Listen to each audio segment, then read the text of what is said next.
تاکہ آپ خدا کی مانند نہ ہو جائیں. آپ یہ پھل کھا جائیں گے تو آپ خدا کی مانند ہو جائیں گے. ابھی آپ کا درجہ کم ہے، آپ بڑے ہو جائیں گے تو یہ مرتبے کی بات ہے. اور دوسری بات جو شیطان کرتا ہے کہ آپ نیک اور بد کی پہچان کر پائیں گے. تو یہ دو بڑی خاص باتیں ہیں پہلی تلاوت میں، خدا کی مانند ہو جانا اور پھر نیک اور بد کی پہچان کر چلنا. اور اس وجہ سے جو ہوا ہے وہ اس کی باتوں میں آ گئی اور پہلے گناہ کے مرتکب ہوئے، اور اس گناہ کی وجہ سے موت لاحق ہوئی. اور اس کا کنیکشن بڑی دوسری تلاوت کے ساتھ. مقدس پالوس رسول فرماتے ہیں کہ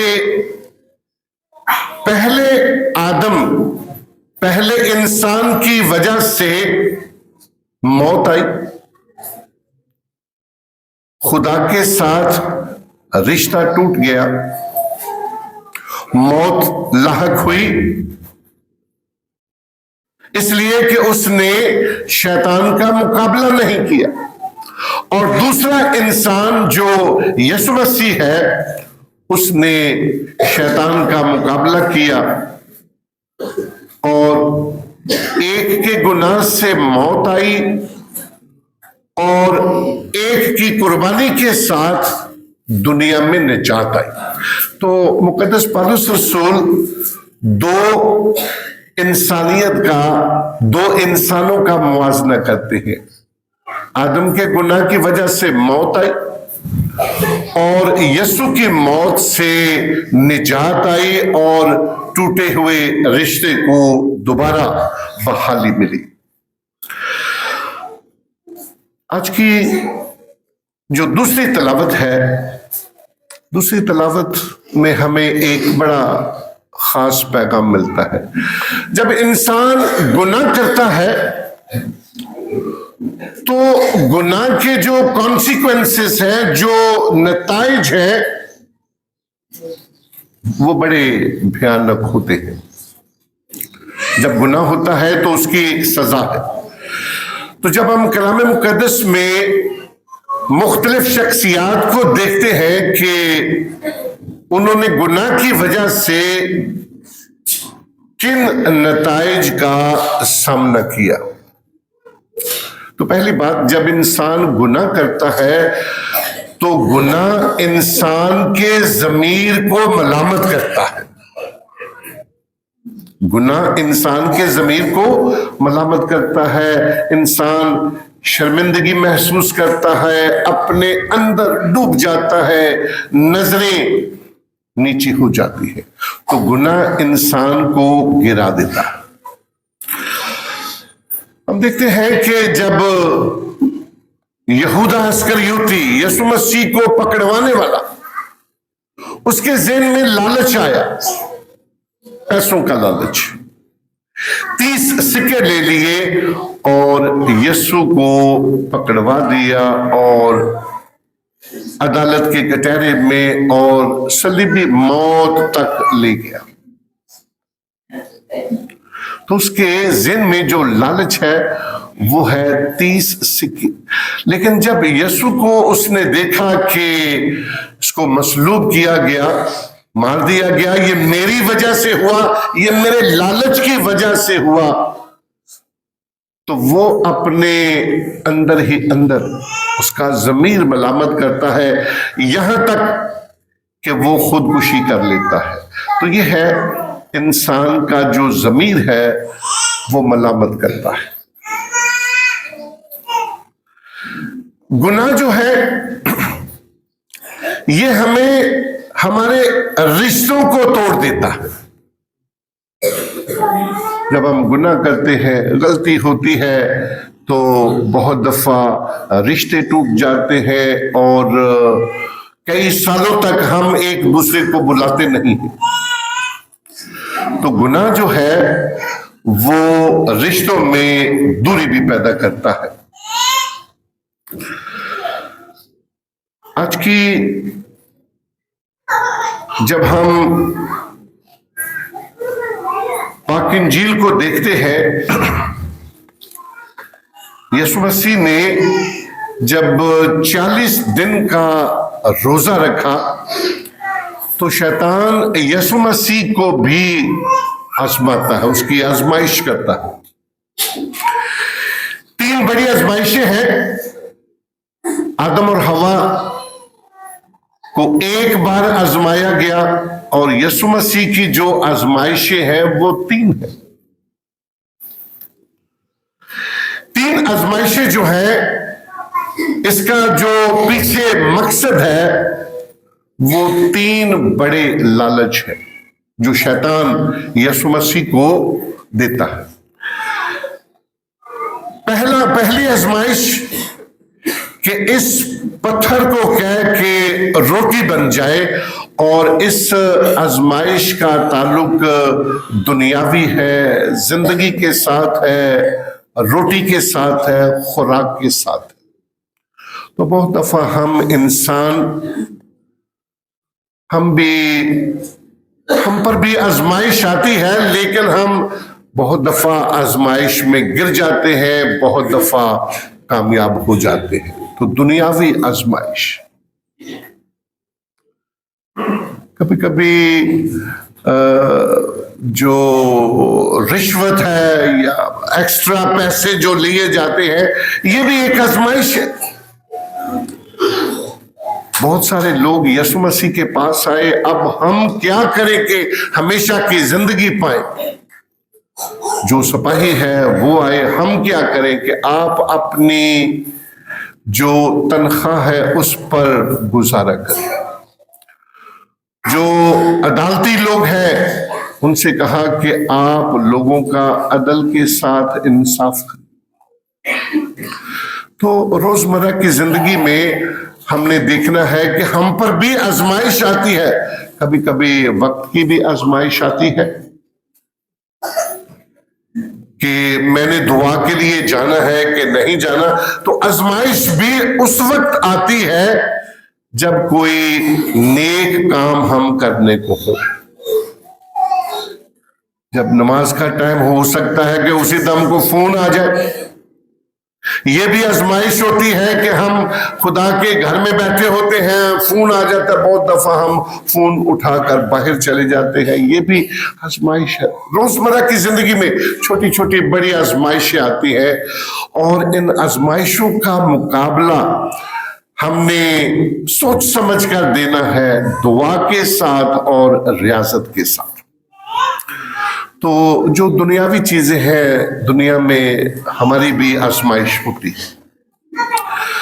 دوسری آزمائش کا تعلق روحانیت کے ساتھ ہے۔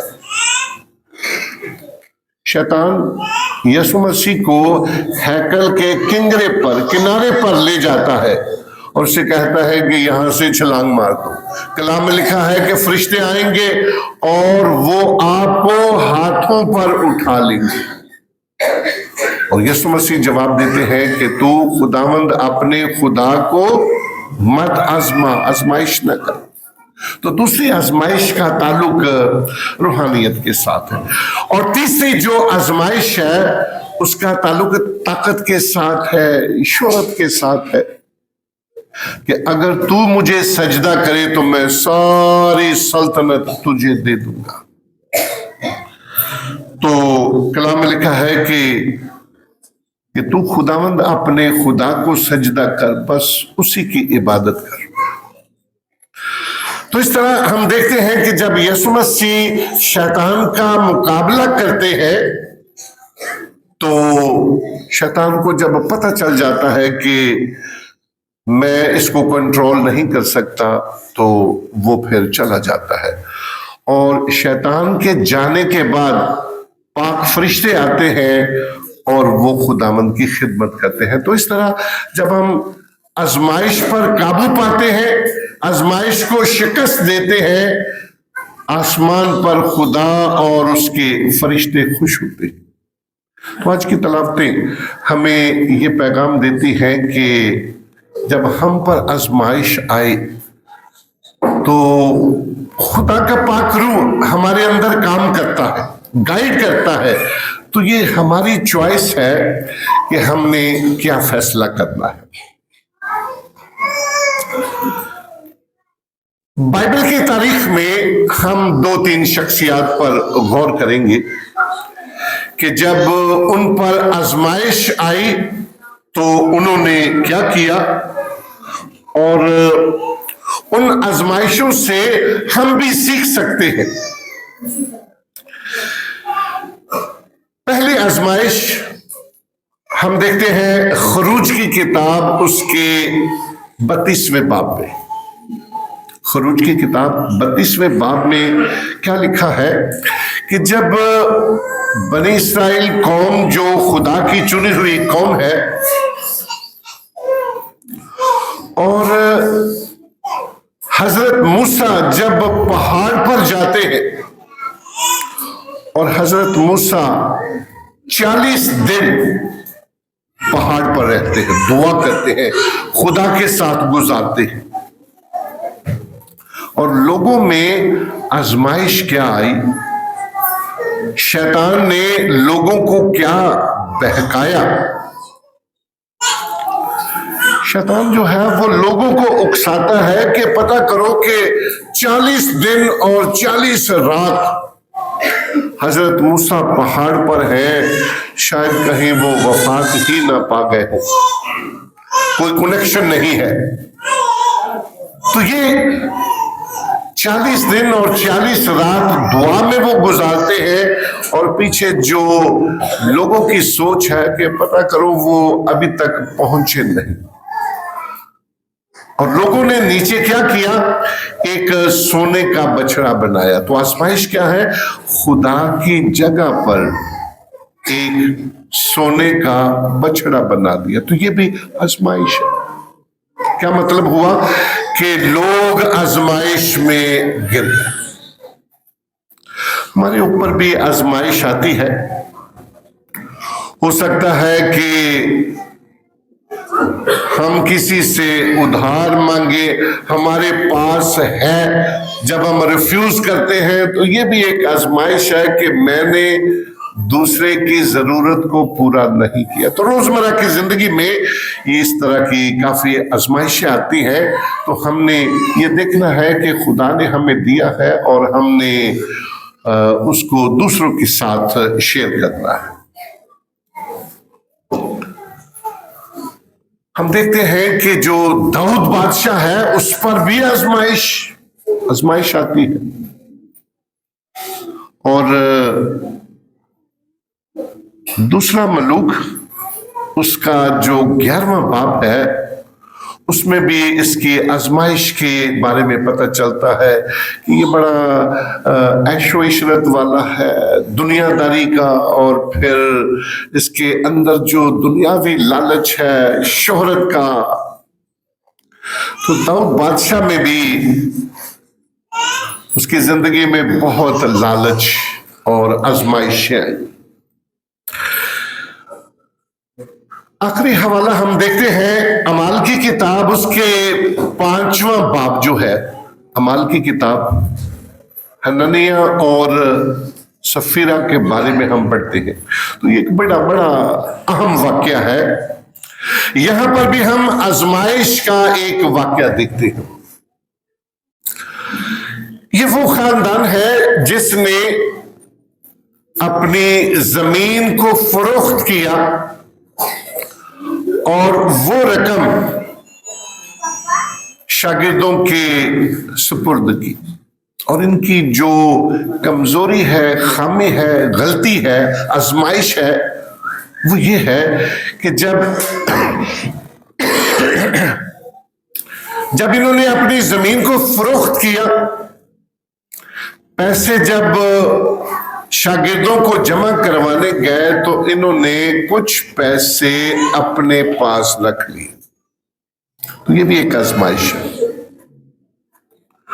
اور کیا ہوتا ہے کہ پطرس رسول سوال کرتا ہے کہ کیا جب تک وہ زمین تمہاری تھی اس کی انکم ساری آپ نہیں رکھتے تھے؟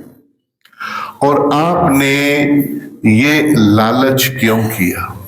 اور کلام میں لکھا ہے کہ جب پطرس رسول یہ سوال کرتا ہے اسی دم اس کی وفات ہو جاتی ہے۔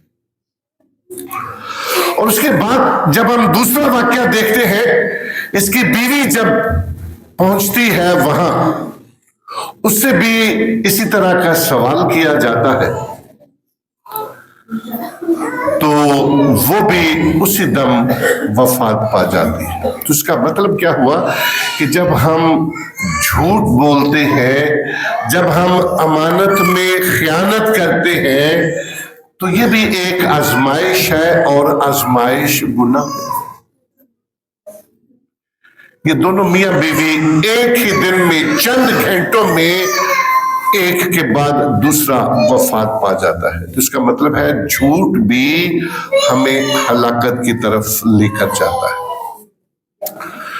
آج ہم دعا بھی کرتے ہیں کہ خداوند خدا ہم سب کو یہ فضل عطا کرے تاکہ ہم اپنی زندگی میں خدا کے ساتھ وفادار رہیں، اپنی زندگی شریعت اور کلام کے مطابق گزاریں۔ مسیح خداوند کے وسیلے سے آمین۔